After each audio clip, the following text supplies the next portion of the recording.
In life, we all encounter people, some with genuine intentions, and others, well, not so much.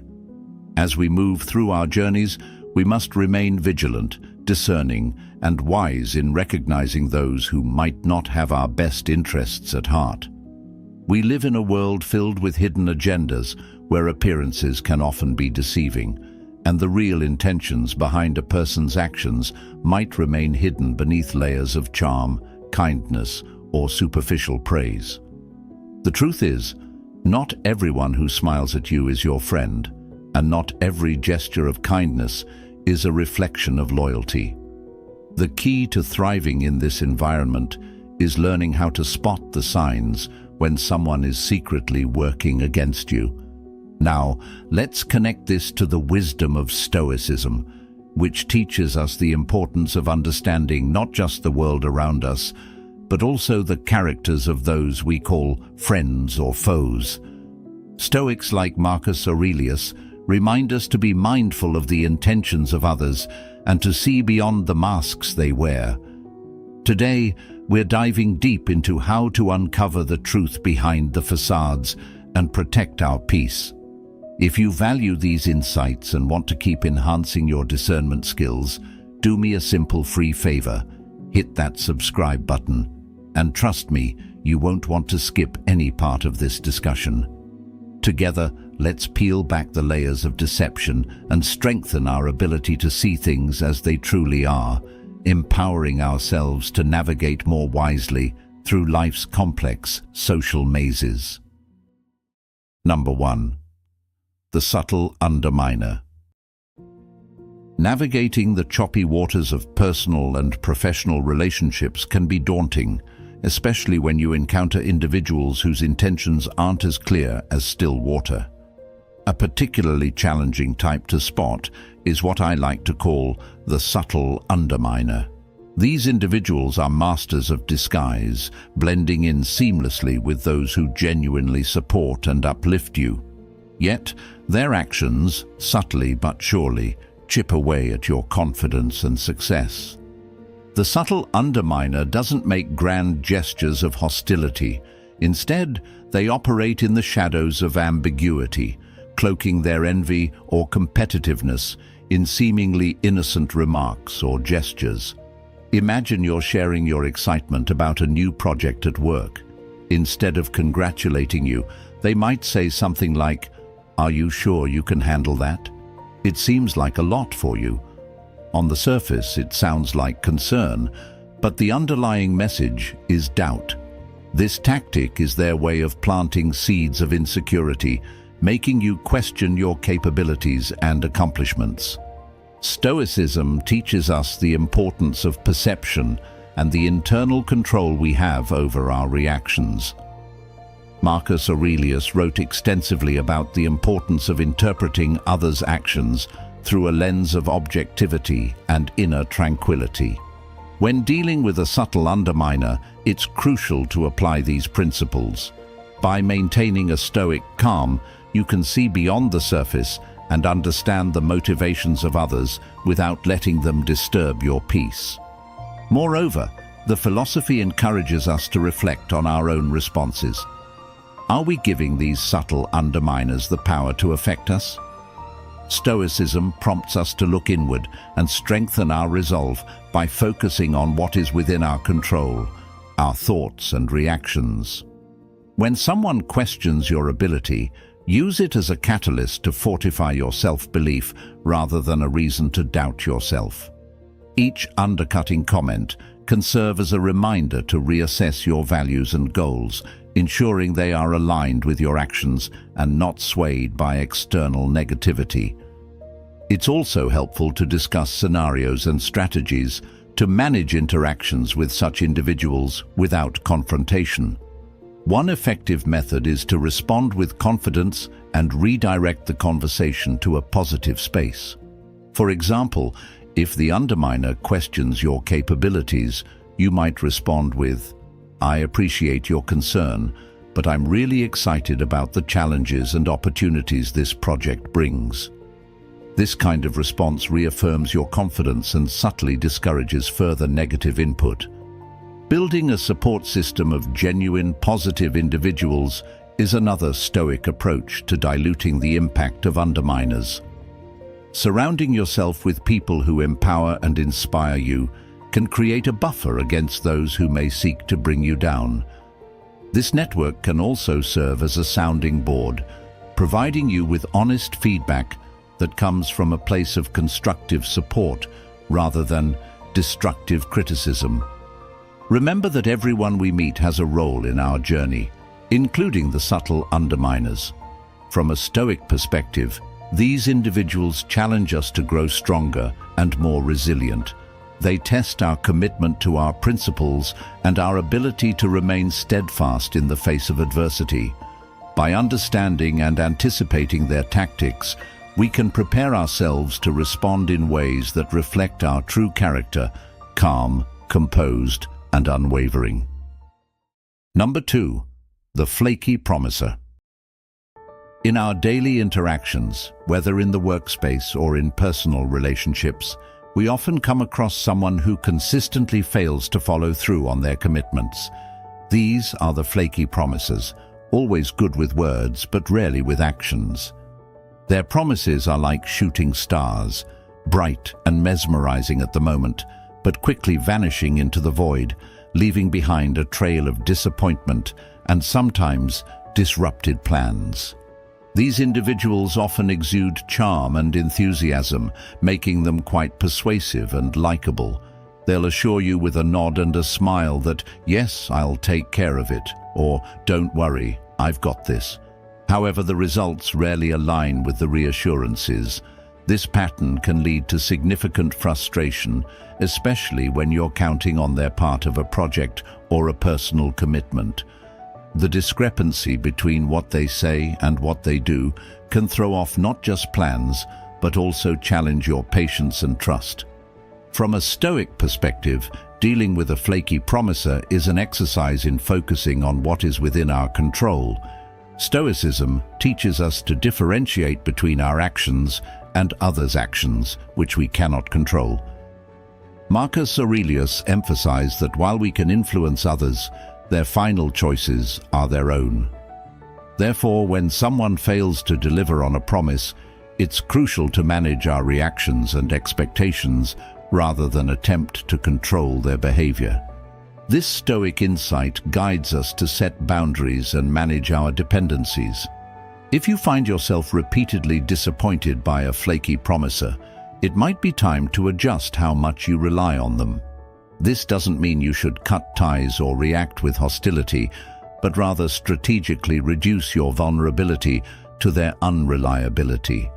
For instance, if a coworker often misses deadlines, plan contingencies for their tasks in project timelines, or discuss openly with them about the impact of their actions and explore more reliable ways of working together. Moreover, practicing Stoicism involves reflecting on why a flaky promiser's behavior affects us. Is it their unreliability, or is it our expectation and reliance on their promises that truly cause us distress? By examining our responses, we can cultivate a more resilient and adaptable mindset. We learn not to anchor our peace of mind to the actions of others, which are, by nature, unpredictable and beyond our control.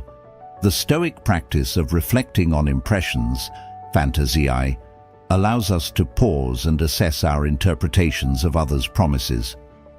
Before reacting to a broken promise, consider whether your emotional response is proportionate to the situation. This moment of reflection can prevent a spiral of frustration and help maintain a more balanced perspective, focusing on actionable solutions rather than emotional reactions. Communicating your expectations clearly and assertively is also key. Sometimes, people are not aware of the implications of their unreliability. Honest and direct communication can highlight the importance of reliability in your relationship or teamwork. Explain how their actions affect your plans and feelings using specific examples. This approach not only fosters understanding, but also encourages accountability. Embody the change you wish to see, Be a model of reliability and integrity in your interactions. This not only sets a standard, but also influences your environment positively. As Epictetus suggested, leading by example is often more persuasive than merely telling someone what to do. By being dependable, you not only strengthen your own character, but potentially inspire a flaky promiser to reflect on their actions and consider the value of consistency. Number 3. The silent competitor. Sometimes in the corridors of our workplaces, or even in our social circles, we encounter a type of adversary whose tactics are not overt, but are instead cloaked in silence. This person, the silent competitor, operates under the radar, often masquerading as neutral or even friendly.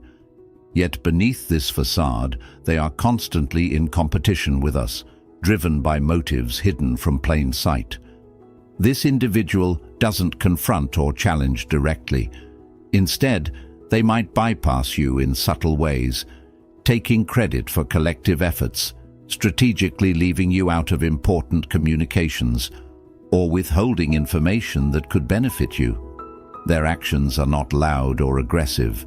Rather, they are marked by a quiet, calculated exclusion and the faint trace of rivalry. It's like they're playing a chess game in which you didn't know you were a participant.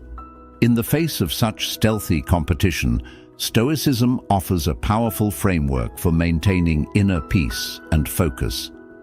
Stoic philosophy teaches us that the opinions and actions of others are outside our control and thus should not disturb our inner equanimity.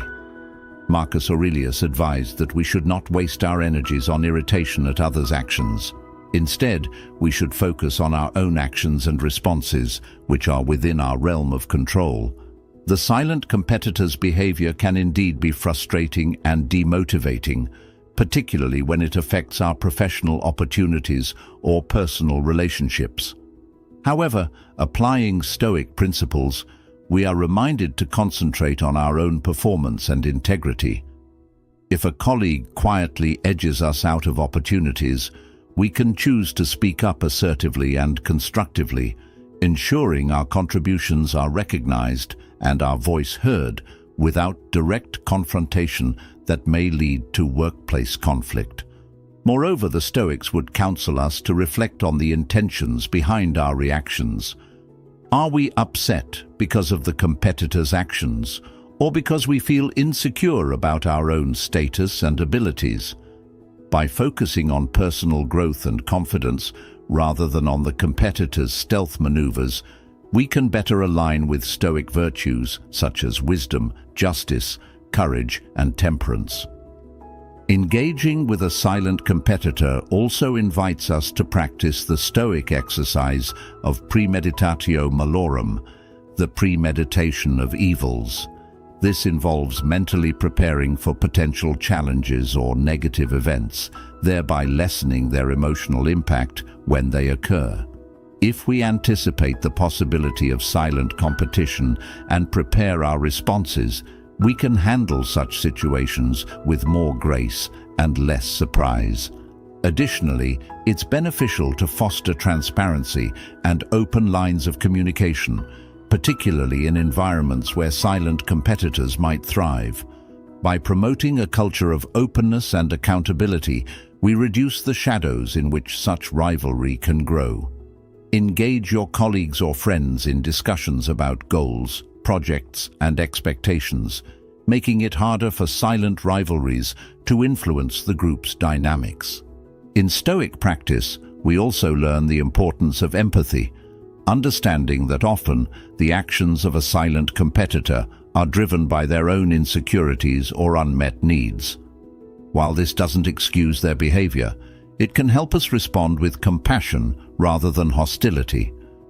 Recognizing that they too are navigating their own challenges can shift our perspective from one of rivalry to one of understanding, possibly leading to more collaborative and less competitive relationships. Number 4. The backstage gossip. In every social circle or professional environment, There's often an individual who seems to thrive on the currency of whispered words and behind-the-scenes chatter. This person, often known as the backstage gossip, can weave narratives that are not always grounded in truth, but are always captivating and sometimes damaging. Their talent lies not in the art of conversation, but in the skill of manipulation, subtly shaping perceptions and relationships without direct involvement. The backstage gossip often operates under the guise of concern or camaraderie, making their revelations seem like confidential trusts or harmless vents. However, the information they share tends to leave a trail of doubt and mistrust. For instance, they might hint at someone's supposed incompetence in a way that seems to be for the team's benefit, or share personal details under the banner of mutual concern, subtly undermining the subject's character or reputation. Stoicism, a philosophy that teaches the importance of focusing on what we can control, our own thoughts and actions, provides a sturdy shield against the disruptions caused by a gossip. According to the Stoics, we should strive to keep our minds focused on truth and integrity, and not be swayed by hearsay or slander. Marcus Aurelius advised that the best revenge is to not be like your enemy. Applying this to dealing with a gossip means maintaining one's composure and integrity, no matter the provocations or the narratives being spun around you. When dealing with the backstage gossip, it's crucial to adopt a stance of graceful indifference to rumors and to prioritize direct communication. If you hear something concerning, especially if it affects your relationships or work, address it at the source. Ask the person involved directly, thus cutting through the layers of hearsay and preventing the gossip from setting the narrative. This approach not only helps maintain clarity, but also discourages the gossip by demonstrating that their words have little power over how you manage your relationships. Moreover, practicing Stoicism involves recognizing the limited control we have over others, including their opinions or what they choose to share. This recognition helps reduce the distress caused by gossips and shifts our focus to more productive endeavors. It's about accepting that while you can influence your environment to some extent, you cannot control the actions of others, only your responses to them. In a Stoic sense, every interaction with a gossip is an opportunity to practice virtue. It's an exercise in patience, understanding, and perhaps most importantly, courage. The courage to stand by the truth and to confront falsehoods with dignity. Rather than getting entangled in the web of rumors, a Stoic perspective encourages us to fortify our own character, making us less susceptible to the whims of those who deal in half-truths. Furthermore, fostering a culture of openness and integrity can be a potent antidote to the toxic effects of gossip. By encouraging transparent communication and fostering an environment where people feel safe to speak openly and honestly, you can help create a community less prone to the pitfalls of gossip. This involves not only leading by example, but also actively discouraging discussions that aim to malign or mislead. Number 5. The fearmonger. It's quite unsettling when someone in your life uses fear as their primary tool to influence your decisions. This person, often referred to as the fearmonger, wields anxiety like a weapon, attempting to control outcomes by forecasting doom or amplifying the risks involved in any venture. Their approach can be paralyzing, especially when they use intimate knowledge of your insecurities to sow doubt about the paths you choose or the aspirations you harbor. This type of individual thrives on creating scenarios in your mind where the worst outcomes are not just possibilities, but near certainties. They might say things like, "If you quit this job, you'll never find another one in this economy," or "If you date that person, you'll end up getting hurt."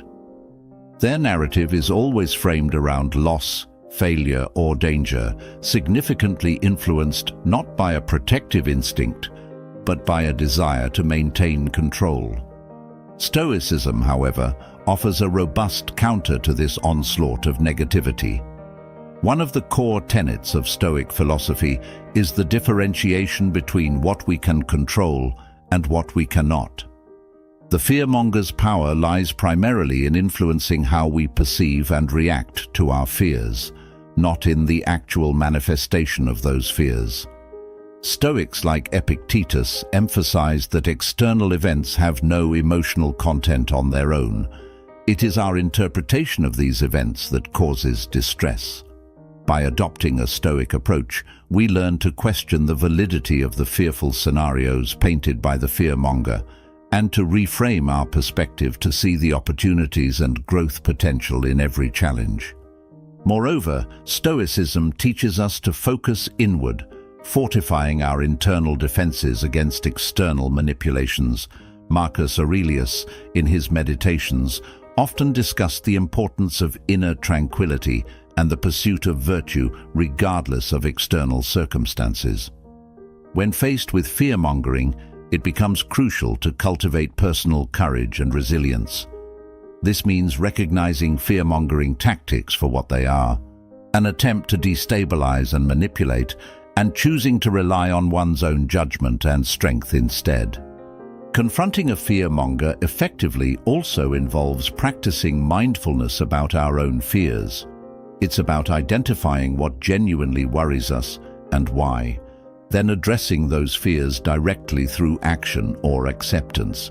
If the fearmonger says your new business idea is bound to fail, assess the statement objectively.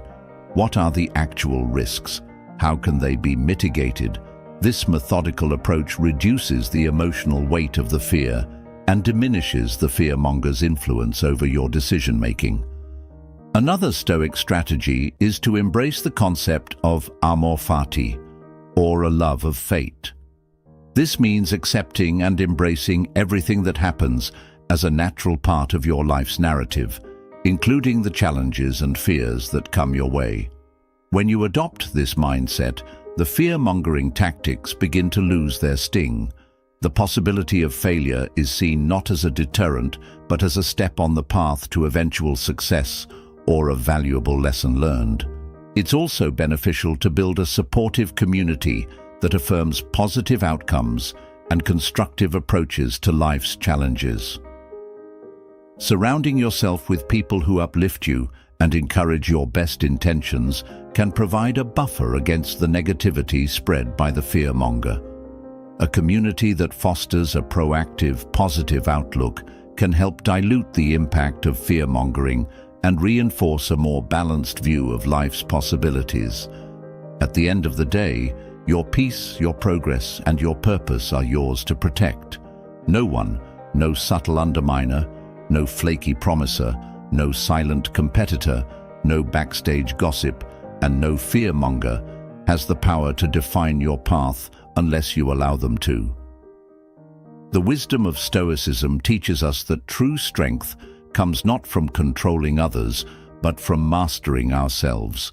So stand firm in who you are, move with clarity, and never let the doubts of others dictate your destiny. If this message resonated with you, don't stop here. Tap on one of the suggested videos on the screen. There's so much more to learn and grow from.